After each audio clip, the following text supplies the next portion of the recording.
Olá pessoal, tudo bem? Na aula de hoje nós vamos tratar da monarquia brasileira. Aliás, duas aulas. Na aula de hoje, primeiro reinado e período regencial. Na próxima aula, segundo reinado. Observe este quadro. A figura de Dom Pedro I, aquele que proclamou a nossa independência.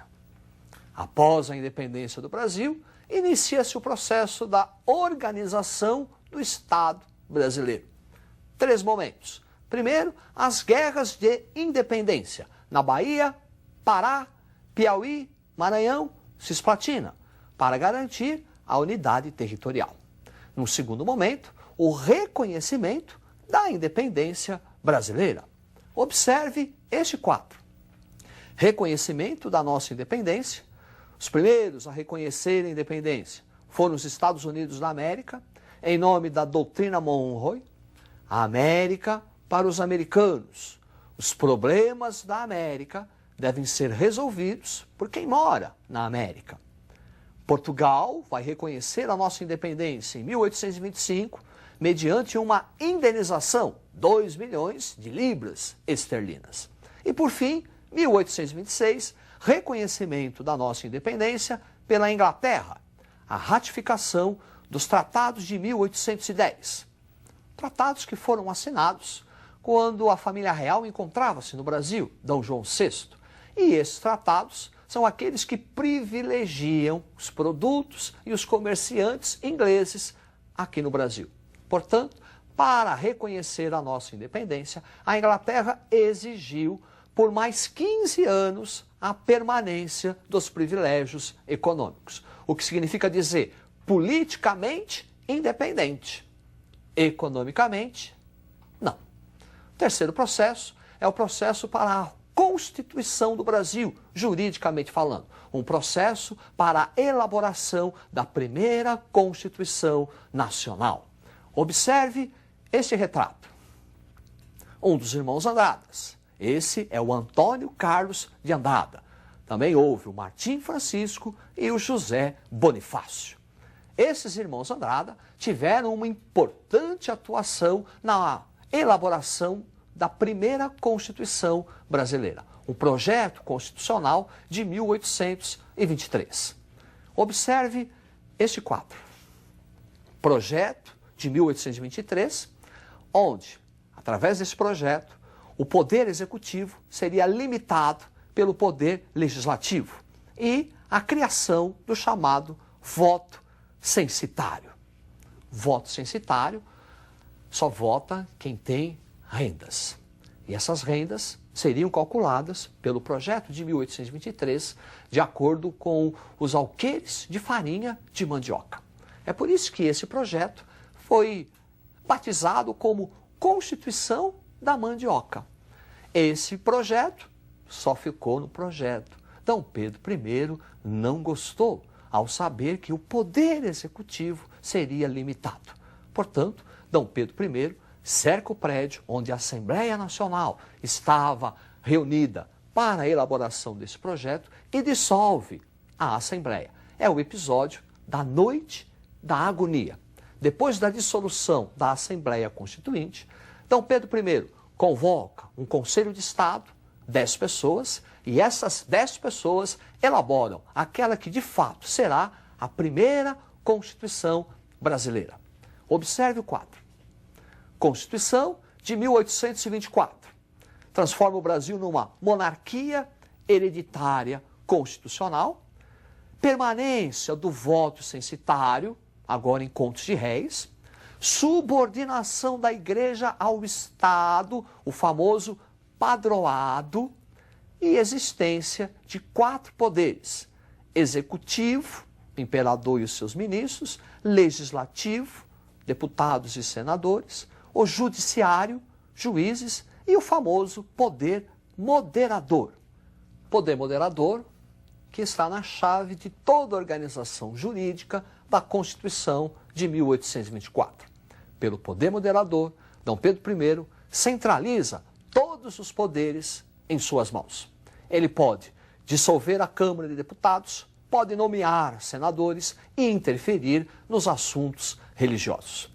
É contra esse autoritarismo, é contra essa intervenção do Estado, contra esse arbitrarismo de Dom Pedro I, vão ocorrer aqui no Brasil alguns levantes, alguns movimentos. Sendo o principal deles, vai ocorrer no Nordeste brasileiro. Observe esta imagem. Frei Caneca, um dos líderes da Confederação do Equador, que ocorreu no Nordeste brasileiro, envolvendo algumas províncias. Aí está Pernambuco, Piauí, Ceará, Paraíba e Rio Grande do Norte. Vão pedir a separação política do Brasil. É a Confederação do Equador. É um movimento contra a centralização do poder nas mãos do imperador. Esse movimento foi duramente reprimido pelas forças imperiais a mando de Dom Pedro I. Por conta disso, dessa autoridade do imperador, Dom Pedro I inicia a perda do seu prestígio, que vai acarretar no processo da abdicação, da renúncia ao trono. Observe o quadro. A abdicação do imperador, resultado da queda do prestígio do imperador, em virtude de uma enorme crise financeira, uma balança comercial desfavorável, a nossa importação era maior que a exportação, o autoritarismo imperial, a guerra da Cisplatina, uma derrota militar brasileira, no que hoje nós chamamos de Uruguai, o assassinato de um crítico de Dom Pedro I, o jornalista Líbero Badaró, e a Noite das Garrafadas. Um episódio que envolve portugueses favoráveis a Dom Pedro I e brasileiros contra Dom Pedro I.